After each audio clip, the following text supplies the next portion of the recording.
Hi, everyone, and welcome back to the show. It's a pleasure to have you here, as always, for our Motivation and Mindset Monday.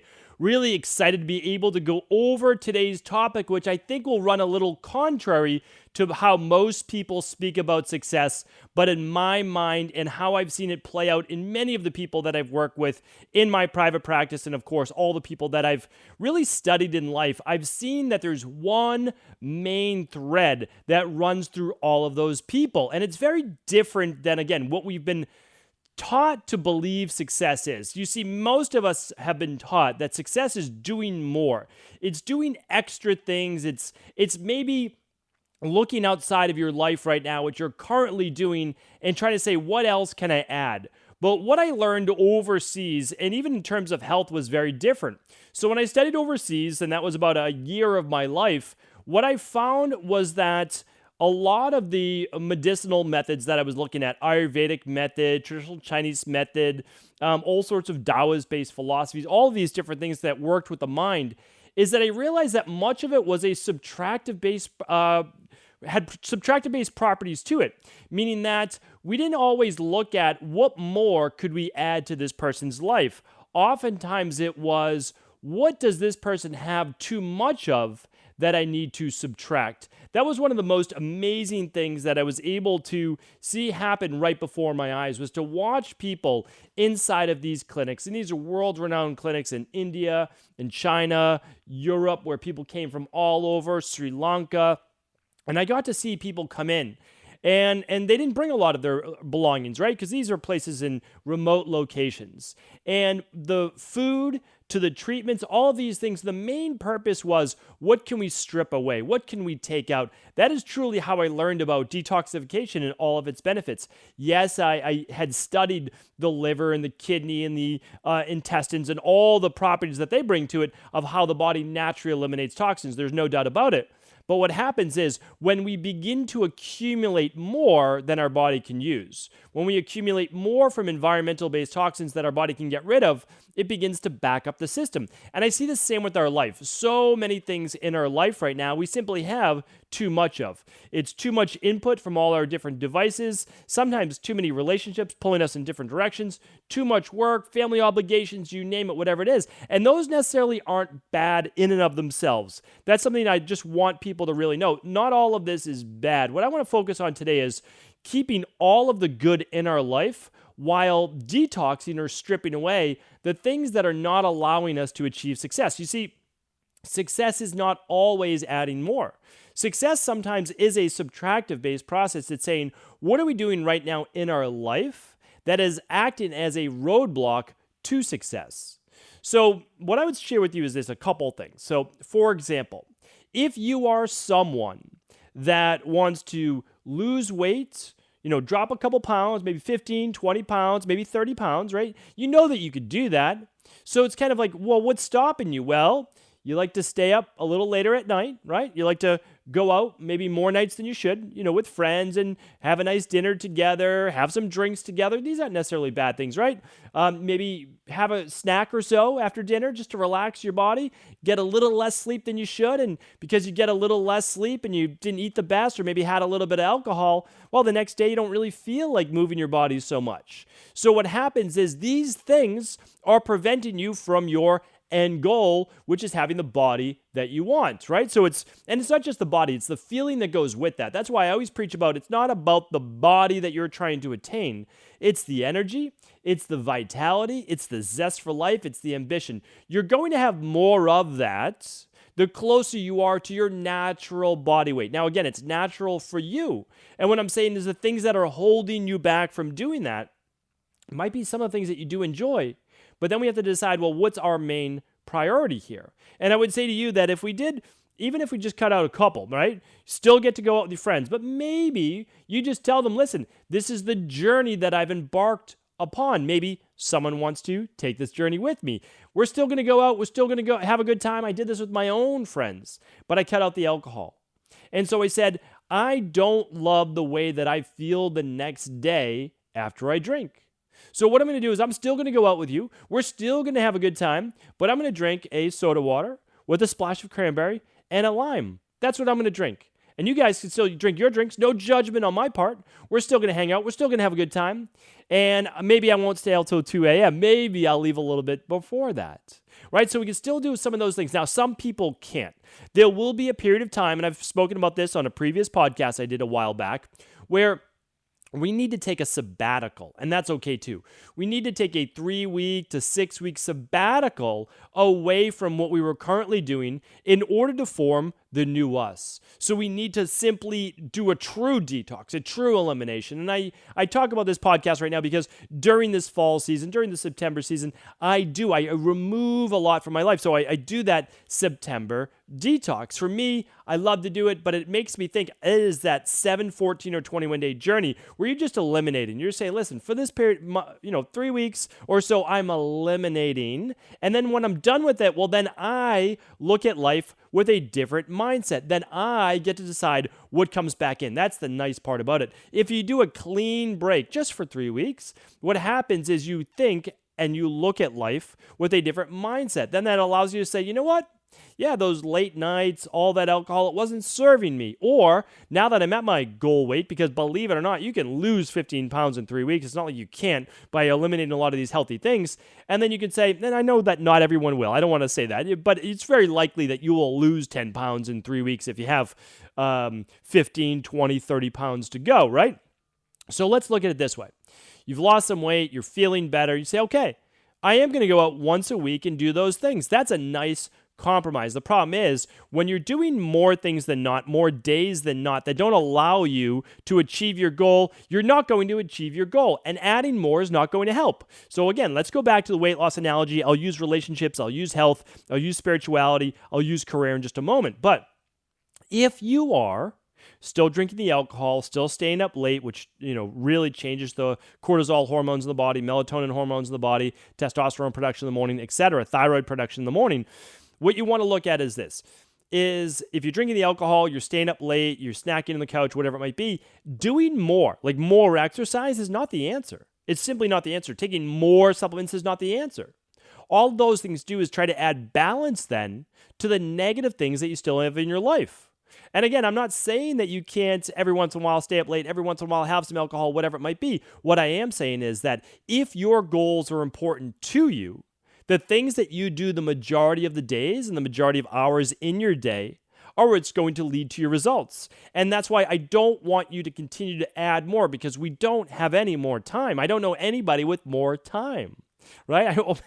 Maybe a couple people retired, they've got plenty of time. But for the most part, people listening to this podcast, you don't have more time. What we have is a limited resource, and that is our time. So we need to decide how are we going to spend our limited resource. And for much of it, or for most of us, how much free time do you really have? I have about an hour in the morning. I wake up earlier than my family. That's my own hour in the morning. And then when my kids go to bed, my wife and I might have about 90 minutes before bed. So that's the free time. And then I'm able to squeeze a workout in right before I get home. So when we look at our total day, I might have 3 hours of free time per day, right? If I look at it like that, because there's kind of half-hour cleanup, all those different types of things. Now you might say, well, that's not a lot of free time. It's not, no, but that's just me time when I look at an hour upon waking, an hour before bed, right? And then I get a workout in midday.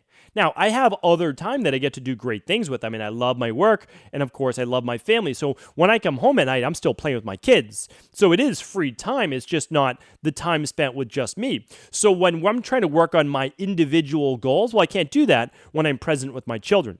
When I'm trying to work on the me goals, I can't do that necessarily when I'm on a video call with a private wellness client, right? I can't do those things. So what I'm saying is, just like you, maybe I have 2 hours of real free time per day. And again, we're always trying to work at more. How can we get more? But we can do a lot with that 2 hours, right? We can really do focused work on those 2 hours. And I can read during that time. Again, I can do a lot of the things that I love as well. But the best thing that I can do is not do certain things that would throw me off from my goal. That's one of the best things that I can do. I could not do the activities that I know are creating roadblocks and challenges to me reaching my goals. So that's such an important thing. So one thing for me is there's a lot that I want to do with my work. There's another book that I want to write. There's a video podcast that I'm trying to create. There's these accelerators that I'm going to talk more about coming out. And so what would be the enemy of creating these things that I really want to create? Meaning, like, I feel like they give me purpose. They give my life purpose because I know that I'm serving in the way that I was meant to serve. So the enemy of that would be me adding extra things into my calendar during the day, or me just playing around online and looking up, the NFL season and all the latest statistics and all those things. Sure, I love all those things, but that should be part of my free time because it's taken away from my dedicated work time. Now, again, I'm not saying any of those things are even bad, but they are not bringing me closer to my goal if that's really a high priority. And that's why it does come down to what are your priorities? Because if a priority is not that strong, well, then you don't need to do a lot in order to achieve it, because whether you achieve it or not is probably not that important to you. But it's when it's really important and that you need to achieve a goal, you need to start to carve out some time for it. So that can be during your day as well if it is work, but you need to carve out time for it. But more importantly is what I'm trying to tell you today. Don't make the path more difficult than it needs to be. Don't add more obstacles than you then need to overcome when you still have to do the normal activities to achieve the goal. That's why I'm not saying there isn't work to be done, right? There's always work to be done in order to achieve your goal. But what I am saying is this: don't add more work for yourself. And that's what I see every single day, unfortunately, from many people trying to achieve their goals, is they're adding more work to do, which makes their goal harder to achieve. And what happens when your goal is even harder to achieve and it starts to seem unachievable? Well, you just give up on it. So what I'm trying to show you is this, is that every goal you've set for yourself, no doubt about it, there's just no doubt about it, it has a blueprint to it. There's a blueprint to it. There's a formula, right?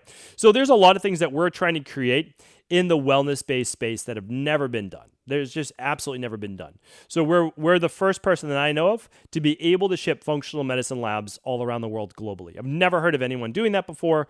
We were able to do it. It wasn't easy, but the thing was, there was a formula. There really was a formula. We hired an amazing logistics person that runs our customer care department, who knows all about shipping, the ins and outs. And then he also hired consultants as to figure out what are the specific codes to get these into Australia, all these different things, right? And we're still always trying to improve. It's just never been done before. But there is a formula. We follow the formula even if we are breaking new ground. I'm trying to create, again, these accelerators that have never been done before. And so we're figuring out, well, how do we get people in with the software? And then how do we connect it with this? And then what do we do? It's like all these different things. But certainly before, people have created courses, people have created classes, people have created webinars. They've created those things. So what can I do? Well, I can hire a coach for that. I can watch a YouTube video. I can, and that's what I've done. Like that's the nice thing, as I say, oh, this person's done it before. Even if I can't work with that person, maybe we can talk with their software expert, their person, and we can say, hey, what would it cost for an hour of your time? And that's why I'm such a huge proponent of hiring a coach, a health coach, an integrative health practitioner, hiring a naturopathic doctor, or hiring a personal trainer for your overall exercise program, hiring a nutritionist. Maybe it's one and the same with a personal trainer. If you need to work on flexibility, work with a FRC certified specialist, work with a yoga instructor, work with all these people, work with a breathing expert.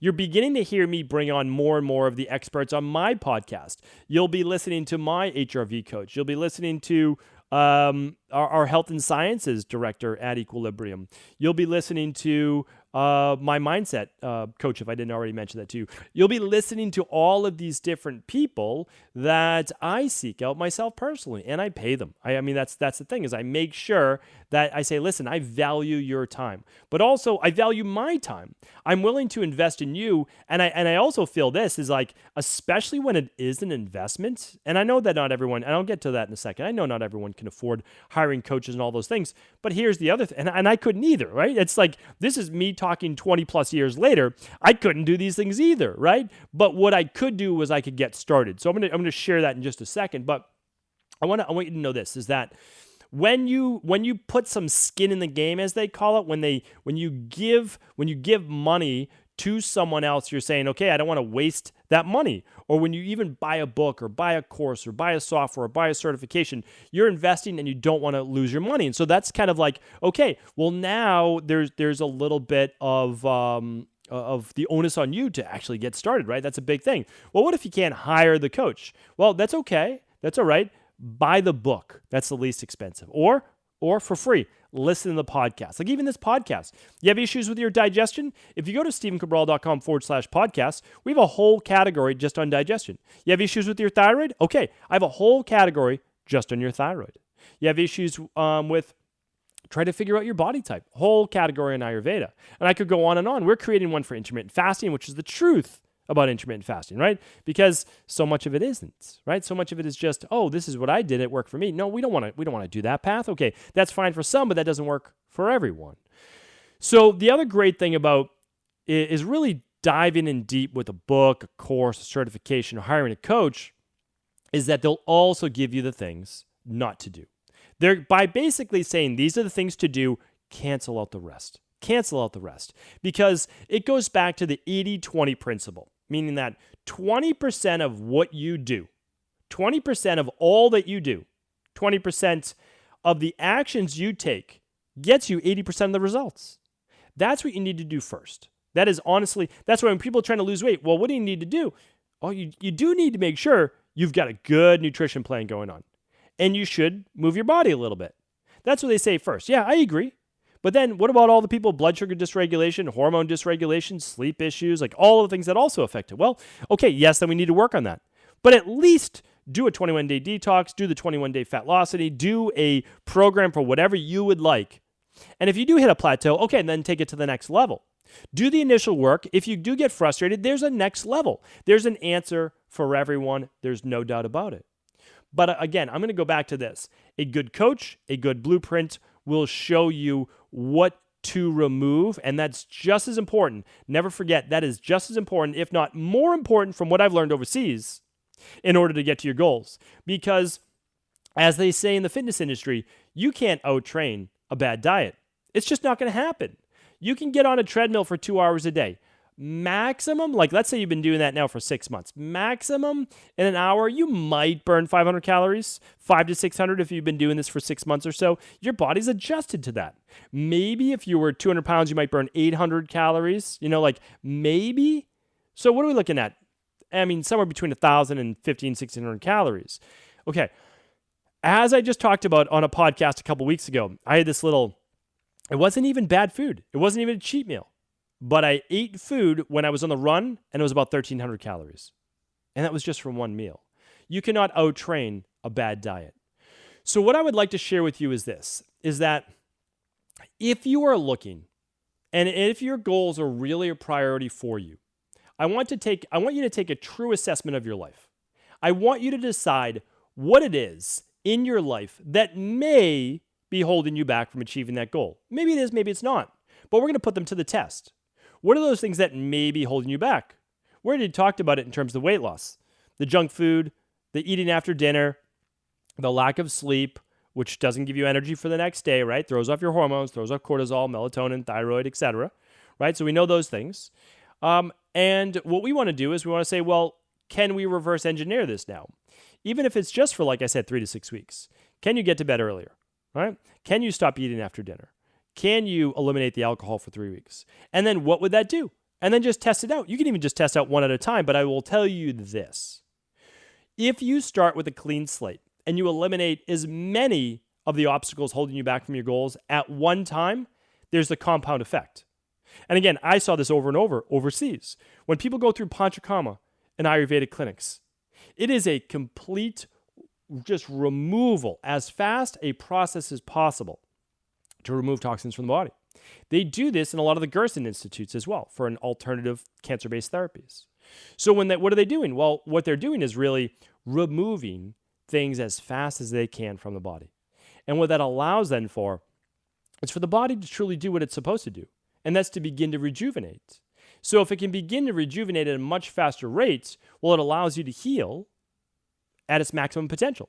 And that doesn't mean overnight. That's the same thing with your goals. Just because you remove these things does not mean that you automatically reach your goal overnight. But the other great thing about not achieving your goals overnight is that you begin to learn what works and what doesn't. And that, in the end, that's really what it's all about. And that's because if you learn what works and what doesn't, and how to subtract certain variables and add new things in, you now have your own blueprint for success. You know what works for your body in terms of weight loss or for health, so that if you ever slide back in the future, well, here you go. You know the blueprint to get right back there. And also, it begins to teach you overall that there are systems to life. That, okay, you achieve the body that you want now or the health that you want now. You know that if you're able to do that in one area of your life, certainly the actions are different, but you'll be able to replicate that with your relationships, with your career, with your spirituality. Many of us have more skills in maybe one area of life. Genetically, we were born with a leaner body type, or we were just more extroverted. We were better talking with people, whatever it might be, right? So that's okay. It does not mean that you can't take a system and be still great at another area of your life. What I want to share with you today is this, is that any goal that you set for yourself, absolutely any goal that you set for yourself, you can achieve. Someone else has already achieved that goal. Whether they have better genetics, whether they have more talent, more skills in that particular area, really doesn't matter. All that means is maybe they could achieve it a little faster than you. But that doesn't mean at all that you can't achieve it as well. So what we need to do is we simply have to think about what it is that's holding us back from achieving that goal. Getting rid of the negative talk, getting rid of the late nights out, hanging out with negative people, gossiping, any of those things. Those things are not going to serve you in any area of your life. Begin to eliminate them one at a time to the best of your ability. Nobody here is perfect.